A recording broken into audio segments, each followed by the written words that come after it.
Je lance un appel aux jeunes, un vibrant appel à cette jeunesse sénégalaise. Vous avez compris notre message. Plus que par le passé, vous en avez saisi la quintessence. Vous avez vu votre avenir dans ce que nous sommes en train de faire. Mais cela ne suffit pas. Vous avez été prêt à risquer votre vie pour sauver ce projet, pour protéger ce projet. Personne n'a jamais vu un engagement pareil. Vous vous êtes sorti vous battre parce que vous sentiez que c'est le projet qui était visé. C'est extraordinaire. Nous vous félicitons et nous vous remercions. Mais sachez que ce n'est toujours pas suffisant. Et comme dit le proverbe, qui peut le plus peut le moins.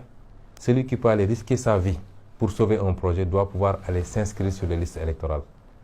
Il est unanimement admis que c'est les jeunes d'habitude qui ne s'empressent pas pour aller s'inscrire sur les listes électorales. Ou quand ils s'inscrivent, ils ne sont pas prêts à faire le pied de grue, à se battre pour qu'on leur donne leur carte électorale. Tous les combats que nous avons menés ensemble jusqu'à présent, si vous ne vous inscrivez pas massivement sur les listes électorales, que nous tous ensemble nous fassions pression, parce qu'il n'est plus question dans ce pays que Macky Sall décide de qui va disposer d'une carte d'électeur ou pas. Ça, c'est un droit constitutionnel.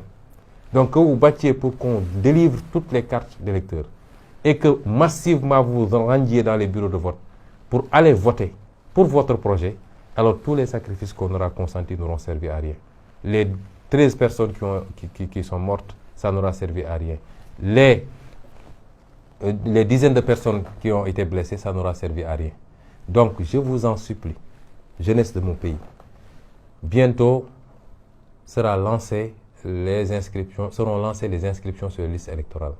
Je veux que tout jeune qui a 18 ans et qui n'était pas sur le fichier, tout jeune qui a 18 ans, qu'il aille s'inscrire. Nous avons mis en place un dispositif pour accompagner les jeunes qui le voudront, pour les identifier, les aider à avoir les documents qu'il faut, les accompagner vers les lieux d'inscription. N'allez pas vous inscrire dans les commissariats si les règles ne sont pas changées. Parce que tous ceux qui avaient une carte d'identité, mais on a dit ne peut pas voter, c'est parce qu'ils étaient allés dans les commissariats. Les commissariats peuvent délivrer une carte d'identité. Même maintenant, si vous avez besoin d'une carte d'identité, vous allez dans un commissariat, on vous donne. Mais les commissariats ne peuvent pas délivrer de carte d'électeur. C'est au niveau des préfectures, en tout cas des lieux où c'était prépositionné, que vous pouvez l'avoir. Cette fois-ci, nous ne vous laisserons pas seuls. Sur tout le territoire national, nous mettrons en place des bureaux d'orientation vers les inscriptions sur les listes électorales. Allez vous inscrire, récupérez massivement vos cartes d'électeurs. Vous faites 65% de la population. À vous seul, vous pouvez trancher la question. Au premier tour même. Donc, allez récupérer. Et ne vous dites pas, on attend jusqu'en 2024. Parce que ce qu'on va faire en 2024 démarre déjà en 2021 avec les élections locales. En 2022 avec la prise de l'Assemblée nationale et en 2024 pour parachever le projet. Donc, nous vous en supplions. Nous savons que vous croyez au projet. Vous croyez en nous. Vous avez été en mesure de faire le plus dur, c'est-à-dire de risquer votre vie, de risquer votre intégrité physique. Nous vous en supplions, sortez massivement pour aller vous inscrire sur les listes électorales. Allez récupérer vos cartes d'électeurs. Si Macky Sall et son gouvernement continuent à faire des blocages, il n'y aura pas d'élection dans ce pays tant qu'il y aura un jeune qui s'est régulièrement inscrit à qui on refuse de délivrer une carte d'identité.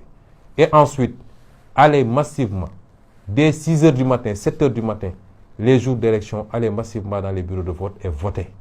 Et ensuite, restez sécuriser le vote jusqu'au soir, jusqu'à la signature des PV. En ce moment, vous aurez fait votre part de devoir. Le reste, laissez-nous le faire. La confiance que vous avez placée en nous, je vous le dis tout le temps. S'il plaît à Dieu, vous n'aurez jamais à dire qu'on a été déçus de placer notre confiance en Pastef.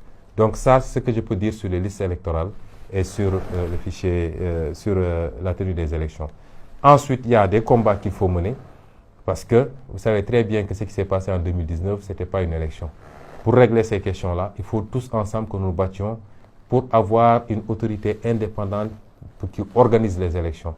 Ou alors un ministre indépendant. Un ministre de l'APR ne peut pas être juge et parti, ce n'est pas possible.